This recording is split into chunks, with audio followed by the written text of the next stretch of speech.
This week on the APUSHow, we are talking about society and culture in Provincial America as presented in Chapter 3. We're going to be talking about the Colonial Population, which talks about demography. Demography is the study of human populations. Human populations are going to change a lot during this time. We're also going to talk about Colonial Economies, in which we're going to talk about how people worked, how they acquired resources. We'll talk about patterns of society in which family structure, gender roles, racial designations, and hierarchies will change dramatically. We'll also talk about culture and religious awakenings, as well as secular enlightenments. And Taft is pretty much going to sleep through the whole thing.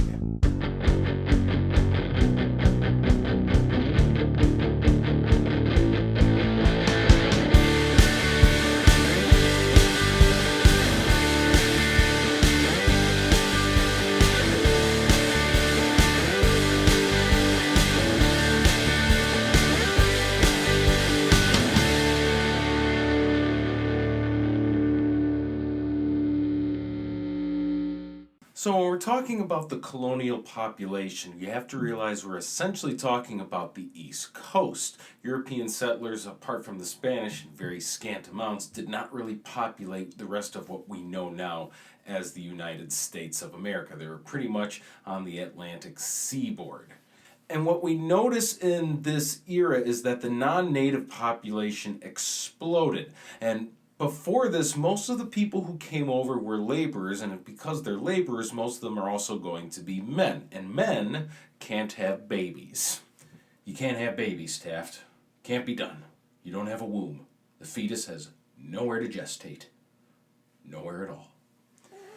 But anyway, roughly 3/4 of the Chesapeake region were immigrants and were indentures in the 17th century. And it's important to note that with indentured servants, some did come voluntarily, but some did not come voluntarily at all. They were brought over as punishment, as in they committed a crime. Maybe they didn't war against the British, which were usually the Irish people. And it was seen as a dumping ground to decrease surplus population. Think of like what happened in Australia. They did the same thing, they being the English, in the United States, or British North America as it was known then at the time. But most of the men who came over had very few prospects once their indentured servitude was over. And because of that, there was a lot of movement for these working class white indentured servants. Opportunities came and went very, very quickly. And then after Bacon's Rebellion, okay, and we're back after some cat-related difficulties.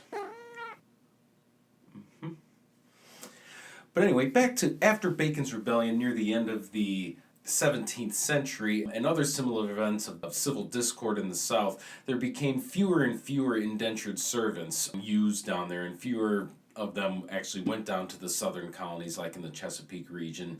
More of them would go to the northern regions and the northern colonies, like in New England. However, more African slaves would be imported because Bacon's Rebellion and the giddy multitude that threatened the social order there basically indicated to the powers that be in Virginia that they needed a labor force that was much easier to control. One thing you need to understand about this time period is that it was very fatal. People came and went pretty quickly. Birth rates were high, but infant mortality was also very, very high. And you had a lot of people just getting sick and dying, especially in the Chesapeake region, which was warmer. There were more insects, and you were more likely to catch disease, get sick, and die.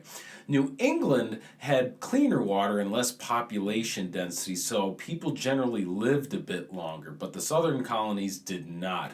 However, as time went on, life stabilized and people became more healthy, and a better ratio of males to females emerged. But childbirth was a big killer throughout all of the colonies, northern and southern. Medicine in the colonies was very, very poorly practiced. Medicine everywhere was pretty primitive. This is kind of the very early days of the scientific revolutions.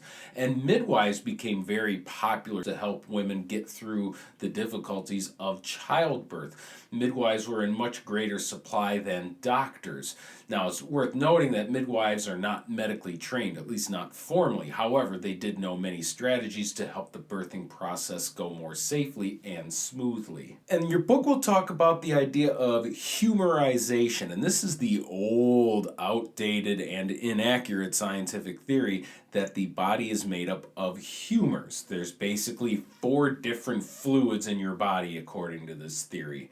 There's black stuff, which is known as melancholic. There's yellow stuff, known as choleric. There's sort of like phlegmy, sort of milky white-ish stuff called phlegmatic. And of course there is red stuff, known as sanguine. And the theory basically goes that if you are sick or something is wrong with you, then you have one of too many of these things. You either have too much black stuff, too much yellow stuff, too much phlegmy stuff, or too much red stuff. And the way to cure you was to let out some of those fluids. Usually what happened a lot is that they would have people bleed out or things like that. And it didn't work. A lot of people actually were made worse from this. And a lot of very now curable diseases and very preventable afflictions usually resulted in people dying. But nonetheless, there's a big difference in the North American non-native population between the 17th to 18th century. The 18th century expanded massively and expanded because of natural expansion, meaning people expanded from having children. It wasn't just people migrating in. People still migrated in, but there were a lot of births, a lot of deaths too, but also a lot of births. But in the Chesapeake region, life was pretty dynamic, to say the least. So when I say dynamic, I mean things changed a lot. Your farm could go bust very quickly.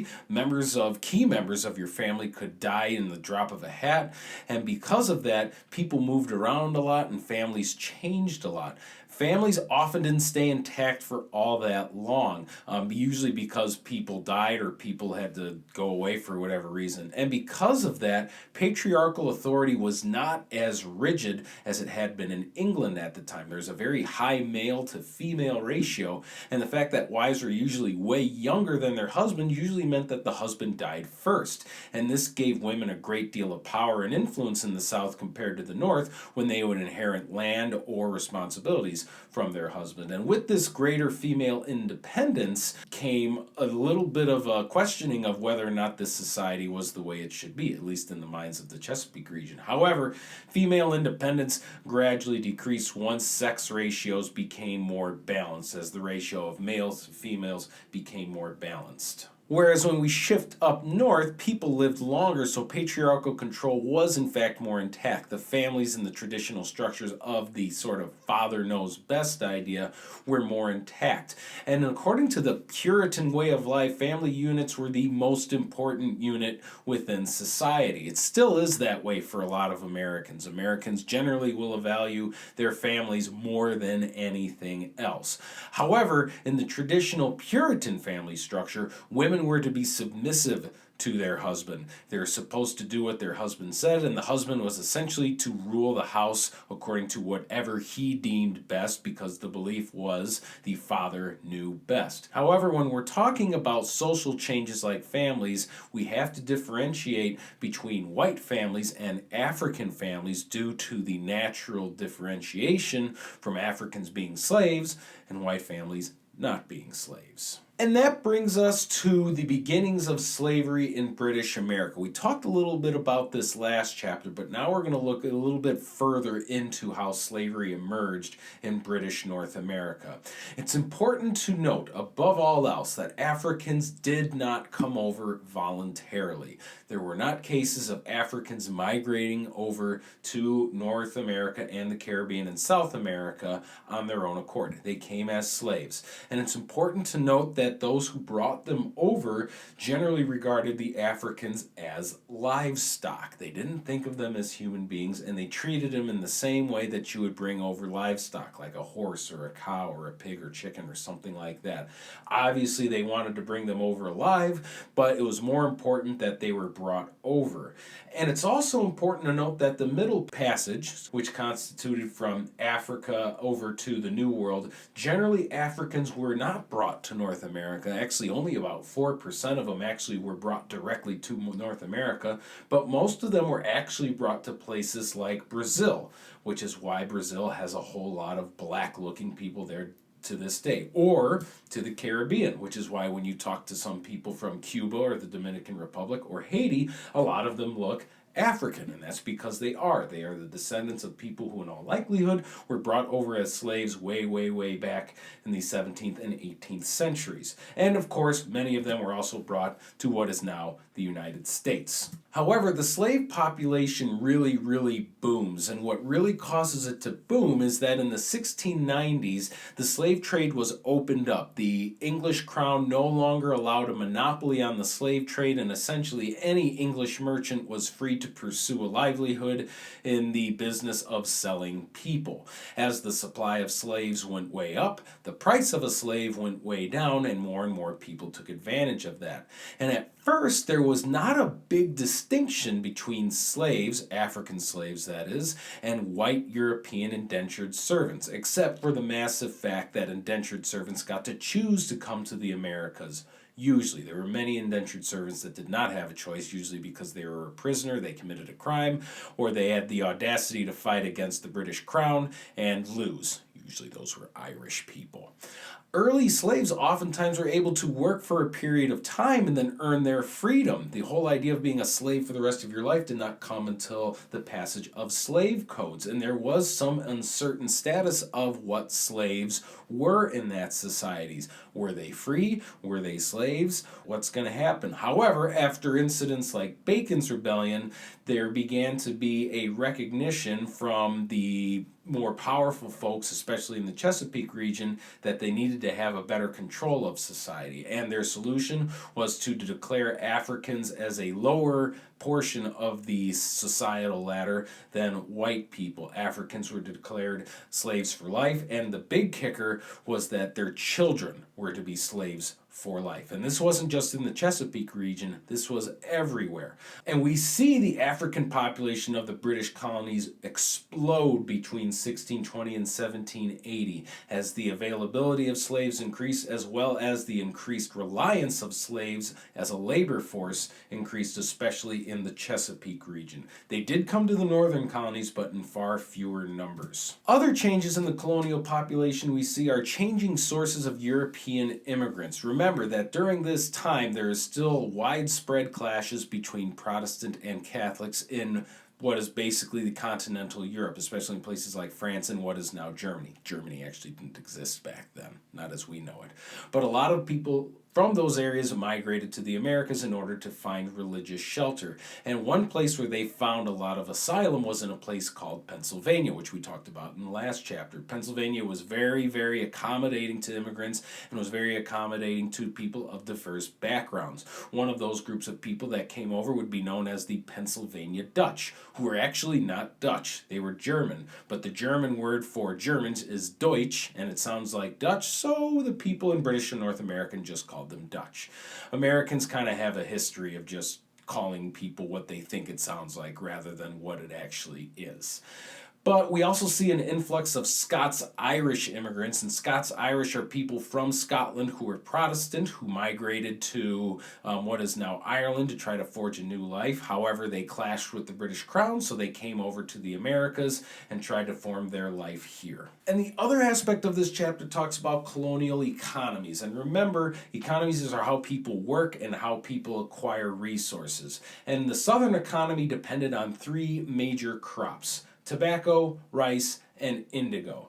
Tobacco requires a great deal of land in order to cultivate it, and indigo is actually a crop that is pivotal for the production of blue dye, and blue shirts were all the rage in Europe at this time. Who doesn't like a blue shirt? Taft, are you into blue shirts?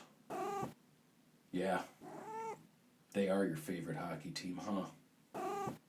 It's a weird team to like. Other major staple crop of the southern economy was rice. And rice is a crop that is grown with a lot of difficulty and a lot of deliberate effort on those who have to work a rice field. Usually it requires a great deal of warm weather and a lot of sunlight. It requires a lot of standing water and a lot of people standing around in standing water. And where there's warmth and where there's standing water, there's a lot of bugs. Those bugs bite you and you get mortally sick in a lot of ways. And they found that in the southern economy, they could not get indentured servants to come over. They could not entice them to come over and work in the rice paddies. And so their solution was to get people they could force to come over and work in the rice paddies, and those people were African slaves. They found that African slaves were a bit better suited to work in rice paddies than white indentured servants, mostly because Africans were resistant to malaria, which is a common disease present in the Chesapeake region in the rice paddies, and many West Africans actually had experience working in rice paddies back in West Africa. This is not to say, though, that Africans did not experience disease and did not experience hardship while working in the rice paddies. However, they were not allowed to choose whether or not they worked in the rice paddies.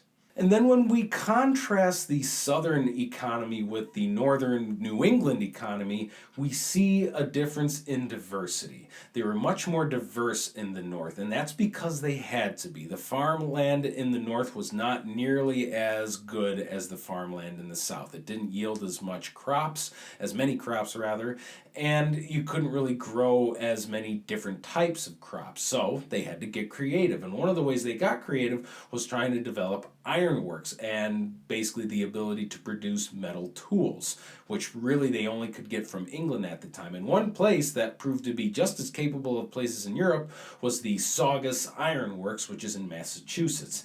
They actually have a recreation built of it, which is pictured in the bottom portion of the slide. Unfortunately for the Saugus Ironworks, it did eventually go bankrupt and cease to exist, and now it only exists as a recreation living museum kind of a thing. However, it's important to note that though the economy was diverse in the north, there was very big limitations in terms of technology. Finished goods were not profitable at this time in North America, usually because it was really hard to get the goods in order to make them. There wasn't a ton of qualified labor to make finished goods like axes or weapons or furniture or that sort of thing, and also not a very good market to go out and sell them because being able to access a global market was not really much of a thing back then. And it also didn't help that England restricted the amount of finished goods that could be made because they wanted to save that for themselves because that's how they made their money. The real money maker at that time was the exportation of raw materials, as in exporting things like rice, indigo, tobacco, or corn, or lumber, or agricultural products, as we would call them. And early colonists really weren't as self-sufficient as some sort of myths would suggest. The whole idea of the self-sufficient farm where everybody made their own stuff was not really a thing as we would like to think. They were very limited in terms of their technological capabilities. The most common tool and most advanced tool most people had was an axe, which goes to show how much land clearance they had to do back then. Most people had to rely on basic rudimentary tools by buying them. They had to purchase most of the tools rather than make them themselves, and the tools they had available to purchase weren't that many. Now, Taft, I know you're wondering, how did they buy these things? How did they have an economy? How did that work? Well, I'm glad you asked because it's actually kind of a miracle.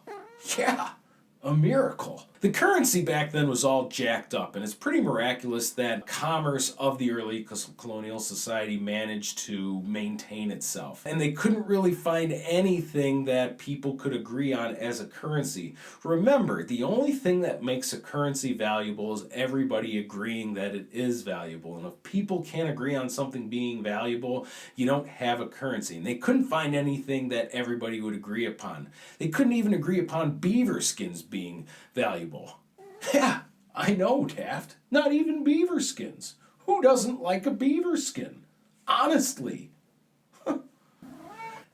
But anyway, some people were able to buy nice things through their access to land or access to raw materials. And a way to show off your wealth was to basically buy various things like fine furniture, fine dishware. In some instances, even something as common today as a window was a sign of wealth and affluence. But we also need to discuss the phenomenon of triangular trade. Now, this is a theme or phrase you'll often hear in world history classes, but the thing about triangular trade is that it's a little bit misleading. It implies this sort of nice geometric shape that is very rigid and very structured like a triangle. However, it was not nearly that rigid and it was not nearly that clean, neat, or structured, really. It was kind of a triangular-ish pattern between Europe, Africa, the Caribbean, and British North America, but it has 4 points, so I guess it would be more of square trade, but triangular trade is alliterative, so it sounds nicer. But the exchange was very uneven. It went up and down, but essentially it went that raw materials from the Caribbean and British North America went to Europe, where they turned it into finished goods like weapons, furniture, or tools, or alcohol. And that went down to Africa, which was exchanged for human beings in the form of slaves, who then got transported to the Caribbean and North America. The trade was often very uneven, with Europe getting the best deal in this whole thing, and was very unfair. Almost as unfair as the other day when I beat Taft in soccer 7-2.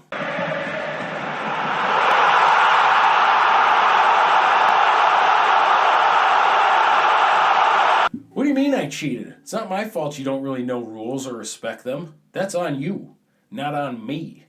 Maybe you need to work on your foot skills, Maradona. Now we'll look at patterns of society in terms of how society changed and emerged during this period.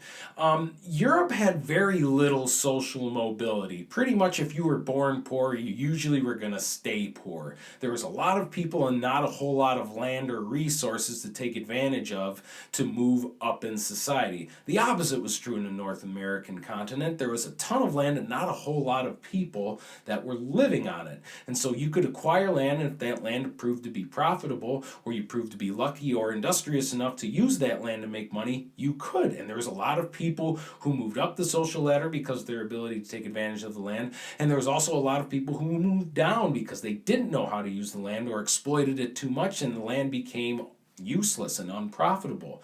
However, the plantation economy becomes the main economy of the South, and it becomes almost this sort of little small autonomous fiefdom that the ruler or the owner of the plantation kind of gets to do whatever he wants. And when you have slaves in the picture, you're going to have all sorts of atrocities committed because the owner can kind of do whatever they want. In the plantation society of the South, society was very heavily stratified. It was a wealthy minority of large plantation owners who kind of dictated how the economy worked. There were some smaller farmers trying to emerge up the social ladder who had some slaves and tried to follow suit, but usually the rich landowners could kind of dictate the economy and sort of starve out the smaller farms and sort of make them do whatever they wanted. And we see in some parts of the Chesapeake region the ratio of slave to slave master was massive. There were way more slaves than slave masters, and naturally this was going to cause certain issues and certain patterns of society. For example, in most slave cultures, the instances of nuclear families was not nearly as common as it was in white culture. And that's because a lot of times slave families were disrupted by selling off members or members dying because slavery was so cruel. To sort of compensate for this, we see in slave society the emergence of extended kinship, which allowed people to have the social support they needed to endure something as brutal and awful as the slavery experienced in British North America. Slaves also developed their own sort of language, which was called Gula, which was kind of a hybrid between English and African languages, and allowed them to communicate one another without having the masters or overseers understand what they're talking about. And they also had a hybrid version of religion, which was kind of a hybrid between African and Christian religions. And this is an example of syncretism, where you have two different cultures coming together to form new cultures that are kind of completely different because of this merging. And in 1739, we see 100 slaves rise up, seize weapons, slaughter several whites, and try to escape to Florida. This would become known as the Stono Rebellion, and it would scare the bejesus out of most whites who owned slaves in this region. Though the slaves did get found and almost all were put to death, this really scared people that this could happen again. And the book again has a bit of a misleading statement in that they said the most common form of resistance was running away. And though the slaves did run away a lot, the most common form of resistance to slavery was everyday sabotage. Just sort of doing little things here and there to make the plantation not work because because you hate your slave master, because being a slave is awful. Why would you not try to sabotage what your slave master is trying to do? But shifting back up to New England, the settlement pattern was not the plantation but the town. It wasn't a single farm, but a whole community of people. And with this emphasis on community, the idea of town meetings as a form of early democracy flourished. And so the idea of a representative government or a republican type of government, which we will see later after the independence was won for the colonies, be much more preserved in the northern colonies than in the southern colonies. However, being a member of these town meetings was usually required one to be male and a churchgoer, so it wasn't exactly open to everyone. However, as populations grew, there began to be pressure on new communities to be established, and usually that required new churches to be built, and the practice of primogeniture, which is sort of giving your land away to your children, slowly started to disappear because there wasn't enough land to give away to all of the children in the family. And we see more generational interdependence where fathers don't have as much total control over their sons because their fathers needed the sons to do labor and the sons needed the father to help them, and vice versa. So with interdependence, we see less sort of patriarchal authority over children. And though these communities were cohesive in their religion, with the advent of growth, change, and diversity, we see bizarre and disastrous reactions to these new things going on in the New England community. And one of these new bizarre reactions would be the Salem witch trials, which started out as adolescent girls starting to exhibit strange behavior and started to accuse West Indian servants of possessing them with the devil. However, these accusations eventually branched out to other members of the town, most notably middle-aged women who were kind of seen as outcasts in society, or women who were sort of independently well off, as in they inherited money from their deceased husbands, or were kind of singlish because their family members died and they were kind of on their own.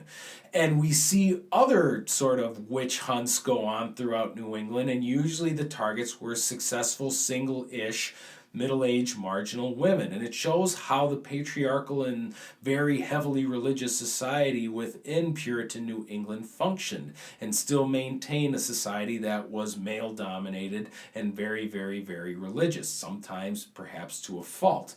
But as colonial cities grew and places like New York and Philadelphia expanded because of mercantilist economies, we see large urban centers that were comparable to English urban centers at the time. The biggest city, though, doesn't compare at all to cities in the modern day. The biggest city in the 1770s, just before the Revolution, was New York, and that was about 28,000 people, which is literally less than a third of the size of Waukegan, Illinois.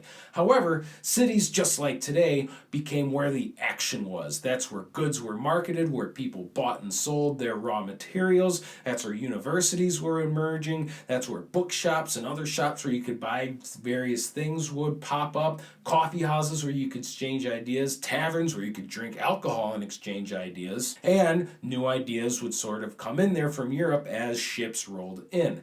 And it's interesting to point out that when the revolution would begin, it would begin in the cities. And we see in the patterns of society in terms of wealth distribution, wealth became much more top-heavy in that you had a few people who had most of the wealth and everybody else was kind of struggling to get by. We see that as a common pattern during this time. And that brings us to our last section, which is on awakening and an enlightenment, which is two kind of contrasting ideas. Colonial America was very tolerant of religion compared to Europe, but that was by necessity. It wasn't necessarily intentional. People needed people in order for these early societies to function. Remember, labor was very scarce and you had a lot of work that needed to be done. However, though people needed people, that didn't mean they didn't like certain groups of people, especially people like Catholics. They excluded the few Jews that did actually migrate to the New World, and oftentimes Puritan preachers would give these Jeremiad sermons where they basically told everyone they weren't being Protestant Christian enough, and they needed to sort of change their ways. And we see this sort of idea of Christianity being preached and sometimes shoved down people's throats in the Great Awakening. This is another sign of people sort of struggling with the new and changing world around them and trying to seek understanding through a greater religious connection. And we see these big outdoor religious festivals in which you would have preachers stand up and talk about their vision of how people should worship God and how they can live a more religious life and reject certain things that may take you away from God, like giving in to secular desires and maybe not engaging in certain book learning like science and that sort of thing. From this came this idea of old lights and new lights. Old lights, people believing in the more traditional way of worshiping God and Christianity, and new lights who were more in tune with the awakening. In contrast with the awakening, you also have the Enlightenment flourishing. And the Enlightenment was the European phenomenon of using reason and thought to sort of explain why things are happening around you. You try to figure out the actual reason why things happen. You examine things scientifically. And this makes people begin to question everything. Why is society the way it is? Why is the sun hot? Why is it when an apple falls off the tree, it falls down? This all emerges in the Enlightenment. And this makes people in charge somewhat nervous because you have a lot of people in charge who are in charge essentially because they say so and not necessarily because it's been examined as being the best way. And when you have people starting to ask, should you be in charge? Is there a better system? That makes people in charge very nervous, especially absolute monarchs living in Europe, like the King of England. Colonials had a very, very strong impetus to educate themselves and firmly believed it was a key part to a well-functioning and godly society. You see schoolhouses all over the place, especially even in remote places in New England and even in the Chesapeake. And out of this desire for a good Christian education, we see the early colleges emerge, which were mostly ministerial colleges, meaning they were places where you learned how to become a priest. However, liberal arts curricula were also taught there. Subjects like physics, geometry, astronomy, rhetoric, Latin, Hebrew, and Greek, among others, were offered as those were seen important. And so though you have these places teaching people how to be better Christians, they're also teaching them things like science and the classics, which may not necessarily be totally in line with Christian indoctrination at that time. And that brings us to our final slide. Early America, just like modern America, is full of complexities and contradictions. It's a very, very complex place where it seems like it believes in one thing, but then it does another. At the time of the Great Awakening in the 18th century, people were experimenting with things as drastic as a smallpox vaccination, which is huge, especially considering that the smallpox vaccination was actually fatal for some people. But moving on to law and politics, we see that law and politics were very, very crude at this time compared to their European counterparts and compared to now. Due to the lack of lawyers and the need for labor, law was very different in the colonies than in Europe. Trials were much simpler, went a lot faster, and punishments often didn't result in incarceration or execution. And that's for two major reasons. One, most places didn't really have jails good enough to really keep people. And two, again, they needed labor. They needed people to work. And you can't really put someone to work if they're stuck in jail or they're dead. So laws were vastly different back then than they were in Europe. However, it's also very important to note that the laws did not apply evenly, and if you were an African slave or a native, it's going to be applied very different for you because African lives and native lives were not seen nearly as valuable as white European lives. England was also very, very far away, and because of that, colonial governments managed their affairs basically on their own. The old phrase, when the cat's away, the mice will play, definitely applied here, Taft.